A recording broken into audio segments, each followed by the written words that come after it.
कुमार मंगलम बिरला ने कंपनी के future plans के बारे में भी बात की। उन्होंने कहा कि हिंडाल्को देश में ईवी मोबिलिटी, रिन्यूएबल एनर्जी और सेमीकंडक्टर के लिए सॉल्यूशंस मुहैया कराएगी। कंपनी का ऐसे मेटल्स पर फोकस है जो ईवी रिवॉल्यूशन को ड्राइव करेंगे। Aluminium, copper and alumina are integral to solar modules and battery storage. In battery materials, we are pioneering the metals that will drive India's EV revolution. From aluminium and copper foils for anode and cathode materials to specialty separators, we collaborate with cell manufacturers and innovators across the value chain. Our battery foil plant at Aditya and a fabrication plant at Chakan are set to provide high-performance, sustainable alternatives to traditional automotive components, especially made for the EV industry. We are also setting up India's first copper foil factory for EVs. Beyond EVs, we are driving high-speed transportation. For example, our copper silver and copper magnesium alloys enable high-speed rail systems worldwide, and our high-precision aluminum extrusions have powered India's first Hyperloop test track.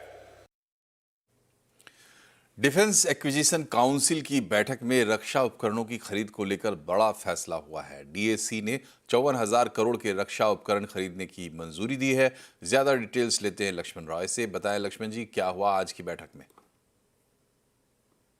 देखिए, यहाँ पे दो तरीके के बड़े फैसले लिए गए। सबसे बड़ा फैसला तो आत्मनिर्भर बनने के लिए रक्षा क्षेत्र में सरकार ने 3 तरह के इक्विपमेंट खरीदने को मंजूरी दी है, जिसकी कुल कीमत 54,000 करोड़ रुपए है डिफेंस सेक्टर की।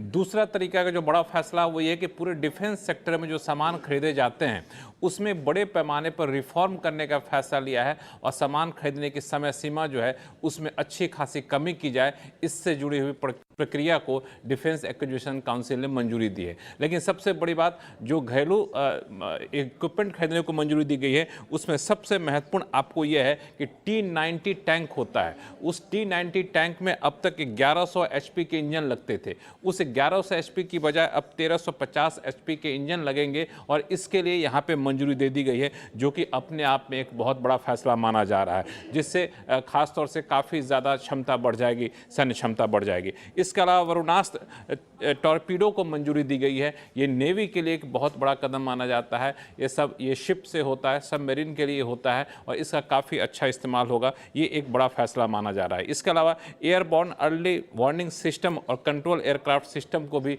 यहाँ पे मंजूरी दी गई है, ताकि वहाँ पे इसकी क्षमता बढ़ाई जाए। और इसमें से अधिकांश सामान जो है घरेलू इंडस्ट्री बनाती है। घरेलू इंडस्ट्री बोले तो इसमें BEL यानी Bharat electrical limited, BDL Bharat dynamic limited, तो ये 2 कंपनियां हैं जो खास तौर से इसमें से कई सारी चीज़ों को बनाती है। जैसे BDL वरुणास्त्र बनाती है, ऐसे बाकी इक्विपमेंट BEL बनाती है। तो इन दोनों कंपनियों के लिए एक अच्छी खबर मानी जा रही है।